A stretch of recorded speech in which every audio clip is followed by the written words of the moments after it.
কুল বলে দিন আল্লাহু আহাদ, আল্লাহ হচ্ছে একক, অখণ্ড, অদ্বিতীয়, স্বয়ংভূ সত্তা। যা আছে সবই আল্লাহ, আল্লাহর বাহিরে কিছুই নাই। লা শারীকা লাহু ওয়াহদাহু লা শারীকা লাহু, তিনি এক, লা শারীকা লাহু, তাহার বাহিরে, তার শরীকের বাহিরে কিছুই নাই।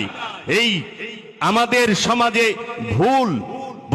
ভুলের কারণেই নাস্তিক্যবাদের জন্ম হয়, কারণ তারা আল্লাহকে এক হিসাবে মানে কিন্তু একক হিসাবে মানে না, আহাদ রূপে মানে না, ওয়াহেদ রূপে মানে সব জায়গায়, কিন্তু আহাদ রূপে মানে না।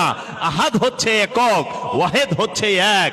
আহাদ সবার সাথে মিশে আছে, ওয়াহেদ সবার সাথে থাকে না। ওয়াহেদ সুপ্রিম, ওয়াহেদকে দেখা যায় না। আহাদের সাথে ওয়াহেদের সাথে কথা হয় না, আহাদের সাথে কথা বলি।